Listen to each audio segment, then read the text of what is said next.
Dan kadang-kadang juga kambing yang kita pengenin dengan kita paksa beli itu ternyata menyebabkan kambing itu mati gitu. Selagi dunia ini belum kiamat, Mas, lebaran haji itu akan selalu ada gitu. Selagi kita dalam arti masih ada pernikahan, akan pasti selalu ada anak yang lahir, itu untuk akikahan gitu. Selagi ada hajatan atau syukuran, itu insya Allah ada aja kambing yang dipotong. Dan apalagi paling penting ya, selagi masih ada tukang sate itu akan selalu ada penjualan.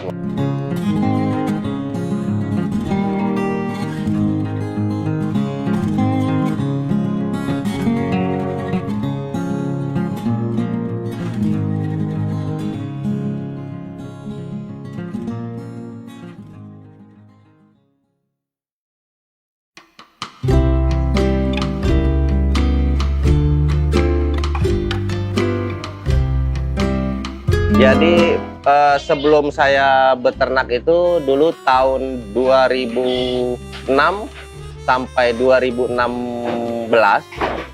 itu saya punya usaha konter handphone. Saya jalani selama 10 tahun, bahkan kalau nggak salah 12 tahun. 2 tahun itu saya kerja sama kakak saya. Nah, dalam proses 10 tahun itu saya berbisnis, saya terlilit hutang kurang lebih sekitar 168 juta. Dan saya setahun itu nganggur, saya ngumpet di rumah karena diutang-utang sama bank. Nah, karena dulu saya waktu di konter itu kan saya main reptil.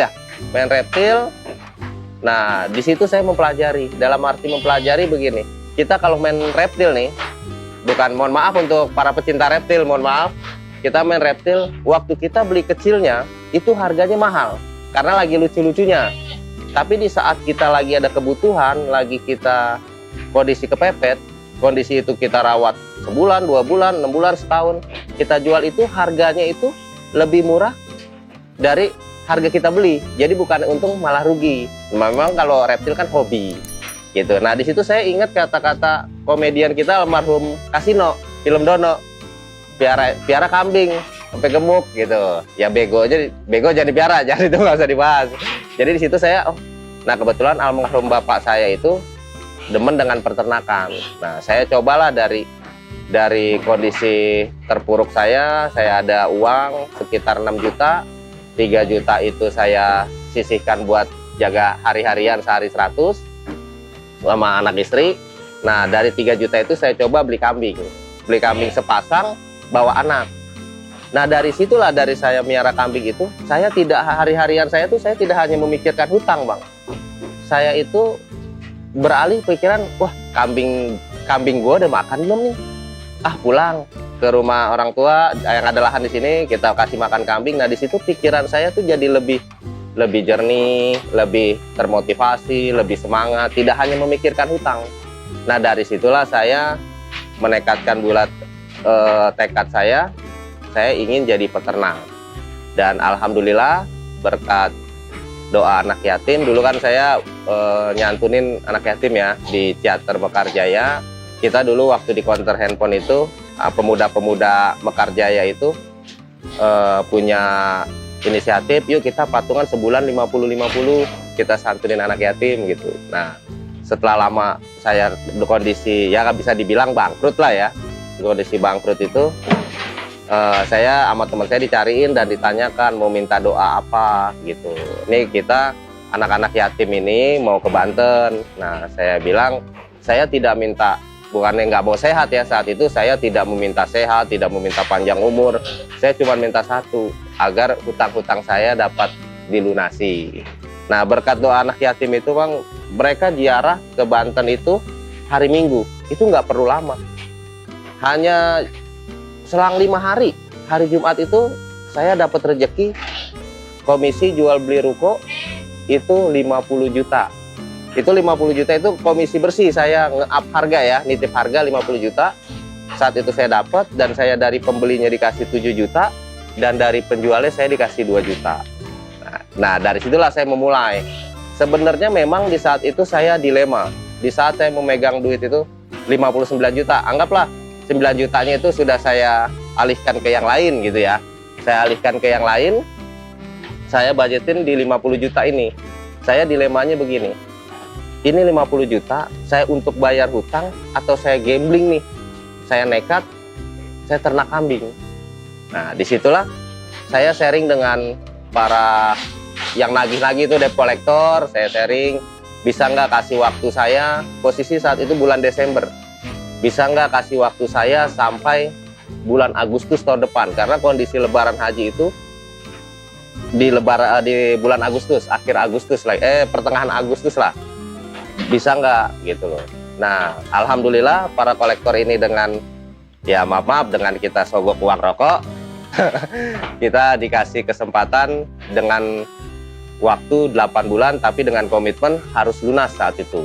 Saya bilang oke, kalau nggak lunas rumah kita lelang.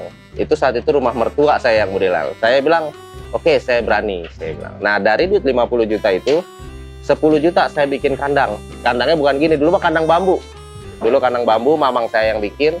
Nah, dari 40 juta itu saya belikan kambing semua. Saya belikan kambing semua yang kecil-kecil, saya rawat selama 8 bulan. Nah, dari 8 bulan itu kambing yang saya beli 1.500, saya beli 1.300, saya rawatin. Nah, pas saat lebaran haji kan sudah pada besar, Bang, sudah pada besar. Saya bawa ke lapak di lebaran haji. Dalam seminggu itu saya habis 50 ekor. Itu kekurangan barang, saya keliling ke pedagang-pedagang lain, pedagang-pedagang Wonosobo, barang baru turun saya belanjain. Ambil 5, ambil 10, setiap hari itu habis. Sampai saya di akhir lebaran haji itu saya megang duit ya, omset lah, itu omset ya. Untuk pertama kali itu 252 juta. Akhirnya saya lunasin hutang 168. Saya bikin renovasi rumah emak karena udah mau roboh, kanopi depannya. Tersisalah duit nggak nyampe 70 juta, nggak nyampe. Nah, dari situ saya memulai beli kambing sanen, kambing bur, kambing impor lah. Karena saat saya memulai usaha ini, saya setiap main ke peternakan besar, mereka itu mainnya di kambing sanen, main kambing bur. Di saat itu saya mau beli itu kayaknya belum berani karena saya mempunyai beban, saya harus melunasi hutang dalam waktu 8 bulan. Gimana caranya saya melunasi hutang ya? Saya beli yang murah-murah.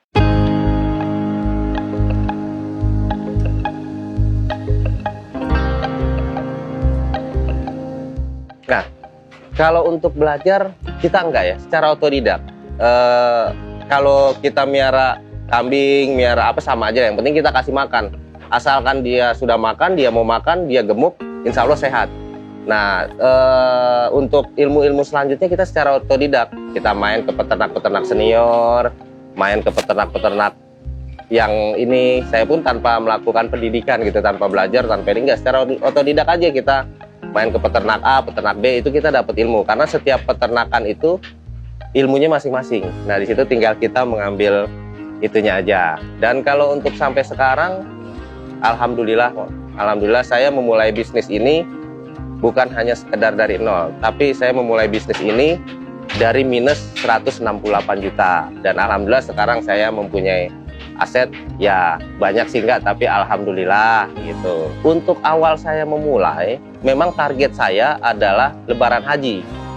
Target saya itu. Jadi saya beli pejantan semua untuk dijual di saat lebaran haji. Karena kan saya sebagai pemula itu belum tahu pangsa pasarnya kemana ya. Belum tahu buangannya kemana, lemparnya kemana. Dan saya hanya target lebaran haji. Itu tahun pertama. Di tahun kedua, mulai kan ilmu itu dapat, pengalaman kita sharing-sharing sama peternak senior, sudah mulai dapat, main di sanen dan bur. Di target kedua itu saya jual bibitan, Bang. Jadi jual bibitan anakannya ini, saya beli pejantan yang bagus, anakannya kan insya Allah pasti bagus. Nah, saya jual anakan.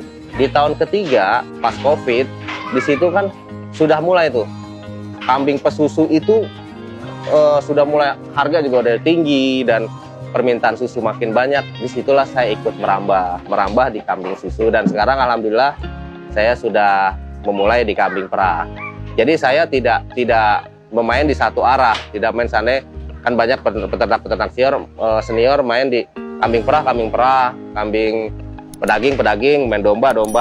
Saya enggak.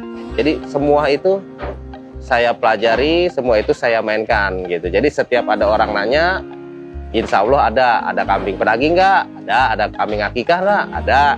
Ada kambing perah nggak? Ada susu ada nggak? Jadi jangan sampai ada orang datang mau membawa rezeki buat kita itu terlewati gitu. Nah, alhamdulillah untuk jenis saya banyak ya. Dulu memang untuk awal saya mempelajari semua jenis, dalam arti mana nih yang saya harus ambil, mana yang harus saya prioritaskan gitu.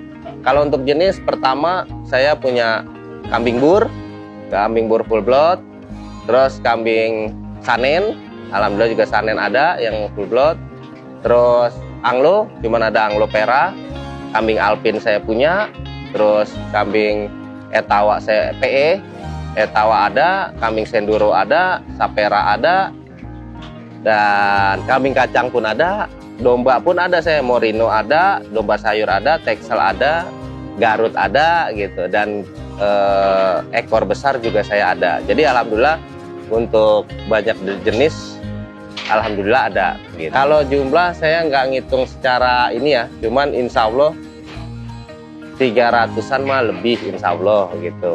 Dengan adanya kambing-kambing pedaging ya, kambing-kambing kan saya jual akikahan juga, kambing-kambing pedaging, insya Allah 300 ada. Kalau untuk secara bisnis sangat menjanjikan, Pak.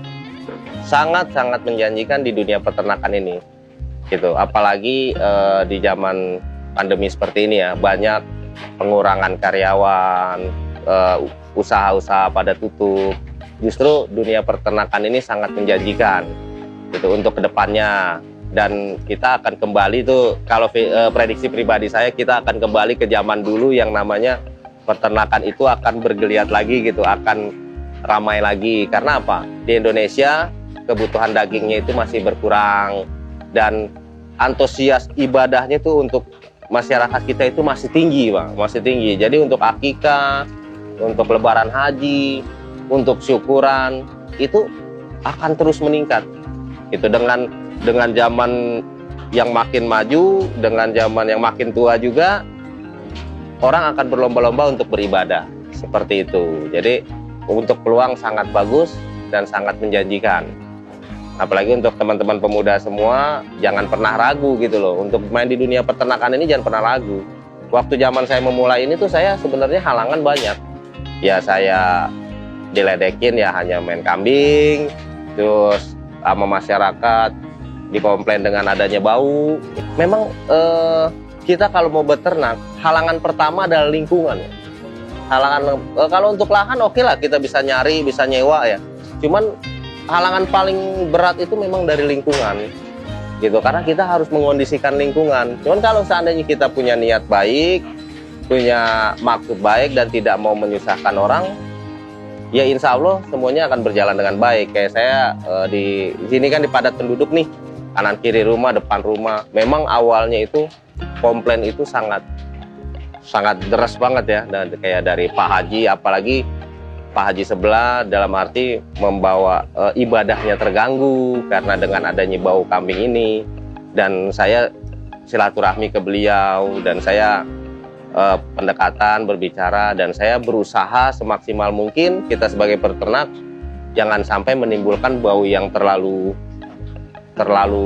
menyengat lah gitu. Dan kita mengondisikan di saat ada momen-momen tertentu, seandainya Lebaran Idul Fitri, habis Lebaran Haji, ya kita berbagi rezeki lah.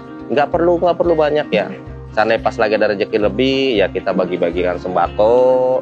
Ya itu cara pendekatan kita ke masyarakat, kepedulian kita ke masyarakat. Jadi alhamdulillah dalam berjalan 3 tahun saya sudah mendapat dukungan dari masyarakat, dari RT sudah mendapat dukungan. Jadi yang berat itu 2 tahun pertama gitu. Kalau harga termurah baru saya kemarin jual terakhir kemarin nih, anak domba itu sesama teman. Itu paling murah anakan domba Garut, domba sayur itu 350 sampai 500 ribu. Dan untuk yang termahal ya, untuk yang termahal saat ini ada 2 versi sih. Ini yang kambing sanen saya, Alpin sudah ditawar penawaran terakhir 25 juta. Dan untuk kambing bur itu penawaran terakhir di 28 juta. Tapi untuk saat ini karena memang saya belum ada penggantinya, belum ada ininya ya, mau nggak mau kita jual. Belum kita jual, belum kita jual. Ya, Pak. Ini harga kambing di saya ini harga 25 ini ya sepertinya biasa. Kalau untuk para peternak yang tahu yang sudah berpengalaman, ini biasa gitu. Maksudnya bahkan ada yang harganya lebih dari ini banyak.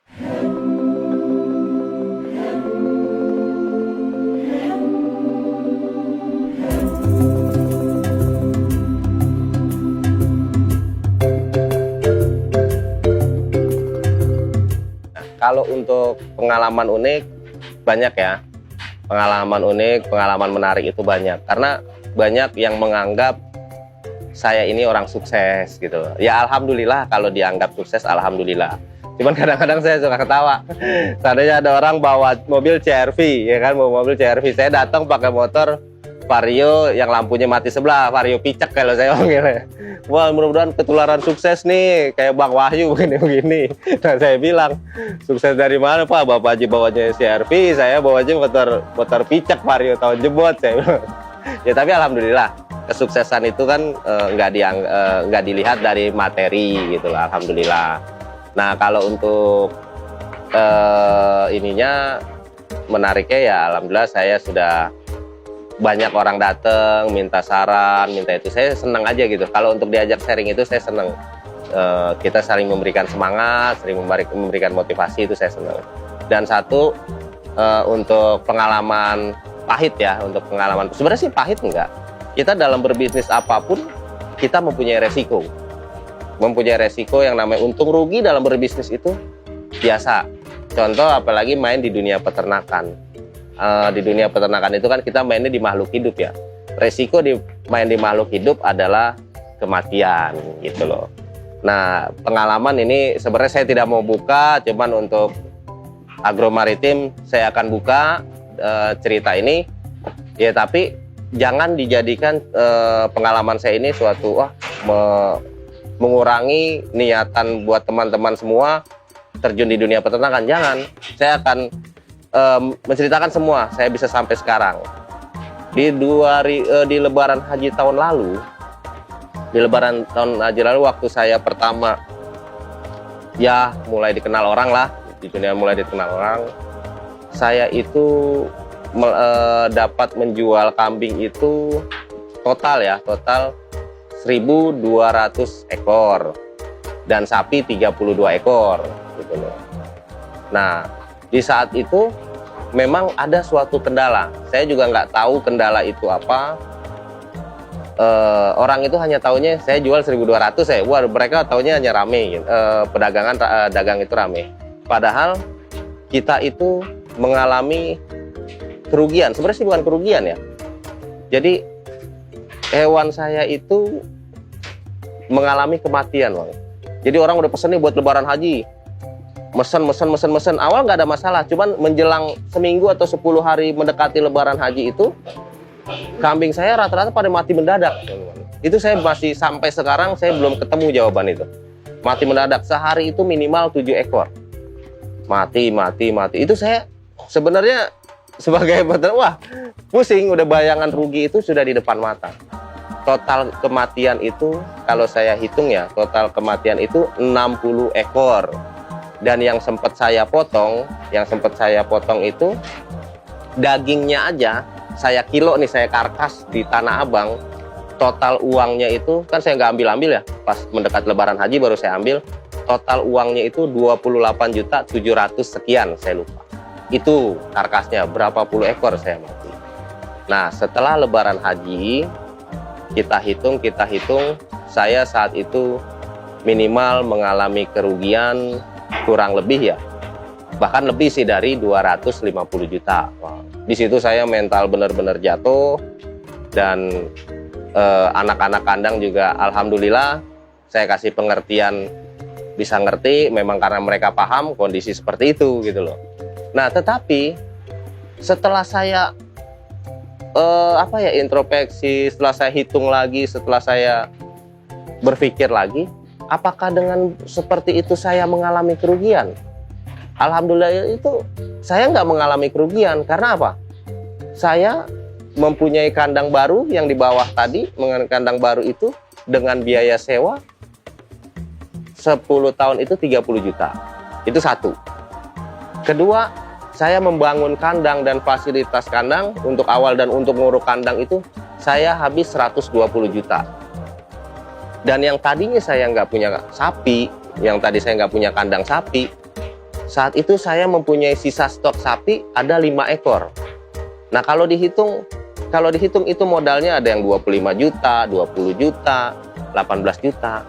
Kalau kita total itu nilai aset yang ada melebihi 250 juta. Jadi di situ saya berpikir positif ya. Kita tuh sebagai peternak, sebagai pebisnis, sebagai pengusaha, jangan pernah berpikir negatif. Berpikirlah positif. Kita, saya nggak rugi, cuman hanya berganti aset di situ. Nah disitulah saya tetap berlanjut pelan. Alhamdulillah sampai sekarang lahan juga tambah lebar, ya kan, ada sapi gitu, ada kandang sapi khusus ya, alhamdulillah. Jadi intinya tetap kita berpikiran positif. Nah, untuk karyawan, bukan karyawan sih, saya manggilnya teman-teman ya, karena saya anggap yang kerja di sini adalah saudara semua. Itu saya mempekerjakan 9 orang. Memang kalau bagi-bagi peternak-peternak lain, saya selalu dapat pertanyaan, apakah tidak kebanyakan, apakah ketutup operasionalnya, apakah gimana gitu. Saya selalu mendapat pertanyaan seperti itu. Tapi alhamdulillah dari pertama satu kandang ini aja saya mempekerjakan 4 orang, hanya satu kandang. Di 2 kandang saya mempekerjakan 7 orang, 6 sampai 7 orang. Di Lebaran Haji kemarin saya nambah 2 orang, jadi 9 orang. Dan sampai sekarang masih pada kerja, ya alhamdulillah semua tertutupi, terpenuhi gitu loh. Bagi saya begini loh, kita mempekerjakan orang bukan hanya memikirkan sekedar gaji ya. Kalau menurut prinsip saya nih secara pribadi, karena begini, dari 9 orang ini mereka kan mempunyai keluarga Bang, mempunyai tanggung jawab. Jadi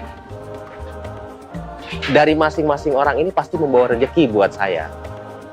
Membawa rezeki. Jadi mereka membawa rezeki mereka sendiri. Sebelum nyampe ke mereka, ya otomatis kan nyampe ke saya dulu, karena mereka kerja sama saya. Jadi insya Allah semua terpenuhi gitu loh.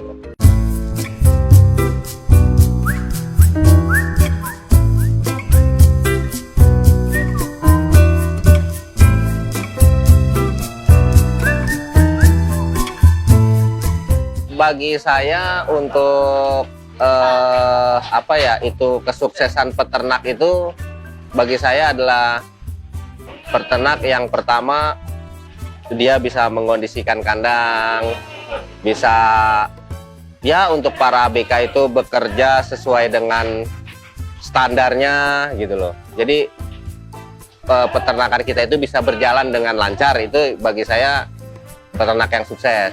Dan yang paling penting adalah bagi pengalaman saya pribadi gitu ya, menurut saya peternak yang sukses adalah peternak yang bisa menahan nafsu dan ambisinya gitu.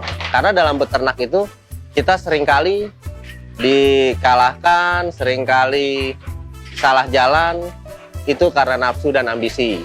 Contoh, kayak seandainya kita punya keinginan punya kambing yang bagus nih, dan harga kan kalau kambing bagus itu otomatis harga itu lebih mahal. Nah sebenarnya waktu itu kita nggak punya, untuk membeli kambing itu uangnya belum cukup, tetapi saat itu kita memaksakan untuk membeli ya dengan cara meminjam uang atau dengan cara udah kita bawa dulu dah, kasih waktu saya seminggu. Itu saya sering waktu itu, waktu 2 tahun pertama itu saya sering mengalami itu. Akhirnya kan kita pusing sendiri,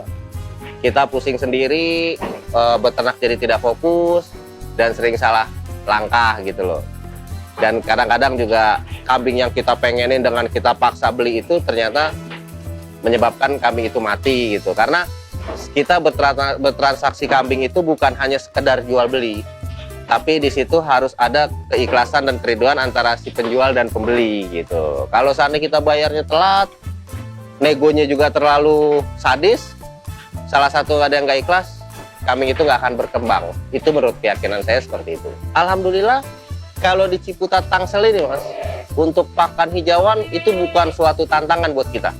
Alhamdulillah, karena di sini masih banyak lahan-lahan kosong, lahan-lahan kebun, sawah gitu loh. Samping-samping empang itu banyak rumput yang hijau-hijau. Emang rumput hijau sih, emang masih banyak rumput yang liar gitu. Beda dengan kita di Jawa, yang kita tidak boleh ngarit di lahan orang sembarangan.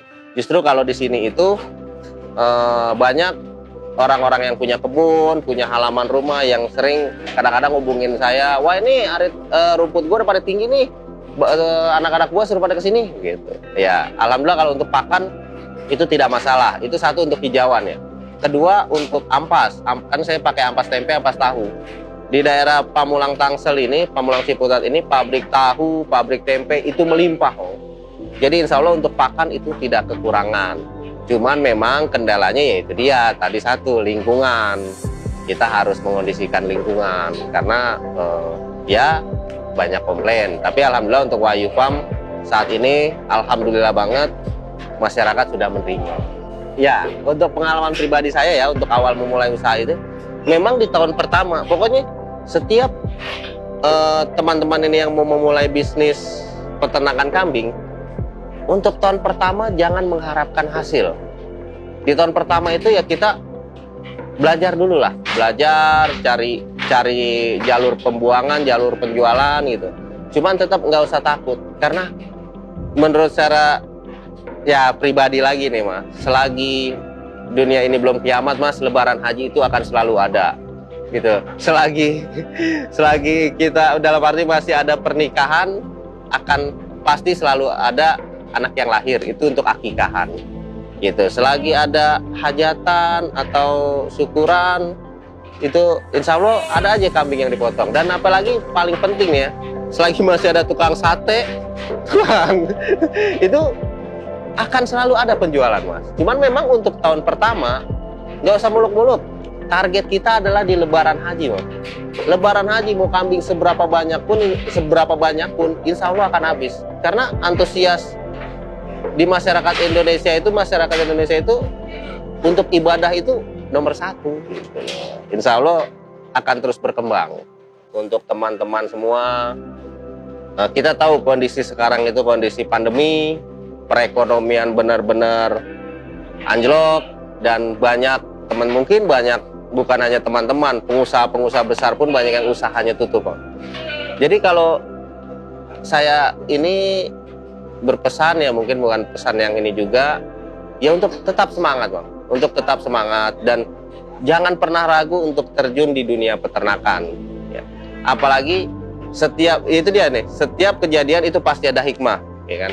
Contoh kayak main di dunia kambing perah ini Bang, di masa pandemi susu kambing itu permintaan meningkat berkali-kali lipat.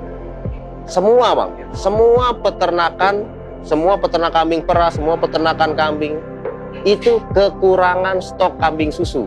Jadi ini peluang ini besar gitu loh. Beda dengan pendahulu kita. Pendahulu kita nih, para peternak pemain kambing perah, kita untuk memasarkan kambing susu itu susah. Karena apa? Image masyarakat tuh kambing jorok, kambing bau, susunya bau gitu loh. Tapi sekarang orang itu sudah mau nggak mau di saat mereka positif COVID, mereka nyari susu kambing nih. Mereka coba, ternyata susu kambing itu enak. Bukan hanya enak, tapi bermanfaat. Nah, itu akan terus meningkat permintaan. Jadi, jangan pernah ragu untuk terjun ke dunia peternakan. Gitu. Apalagi untuk teman-teman milenial nih, para pemuda. Peluangnya sangat besar teman-teman. Di kita itu hanya satu yang perlu dibenahi, gengsi kita.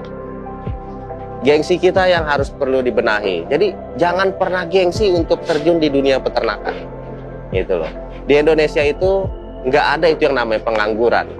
Yang ada hanya orang malas kerja. Gitu, seperti itu. Jadi apapun itu kita bisa menghasilkan uang. Apapun itu. Seandainya ada rumput di halaman, coba aritin, bawa ke Wahyu Farm. Sekarung itu saya bayarin 20.000. Seperti itu. Jadi nggak ada itu yang namanya apa ya, nggak berpenghasilan, itu nggak ada. Atau seandainya datang ke kandang saya ini banyak bang, banyak para pemain tanaman, ada yang nganggur nih, bang boleh nggak minta kohe itu kotoran kambing, minta kohe, silakan ambil, karungin sendiri, nama mereka nanti difermentasi, diinin, mereka jual sekantong itu 5.000, 10.000 gitu. Jadi memang benar pepatah-pepatah senior kita, pendahulu kita itu bagi dunia peternakan nggak ada yang namanya pengangguran. Ini bagi dunia peternakan ya, nggak ada itu namanya pengangguran. Yang ada hanya orang malas kerja, itu aja. Jadi tetap semangat, benahi gengsi kita, jangan pernah ragu, jangan pernah gengsi, kita terjun di dunia peternakan.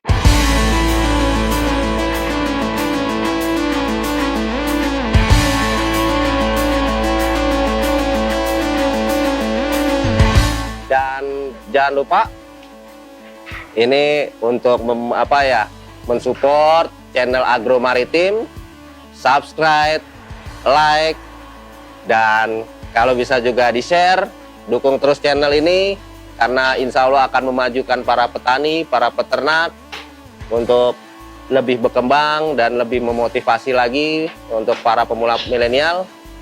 Pokoknya wajib subscribe dan share. Terima kasih. Wassalamualaikum warahmatullahi wabarakatuh.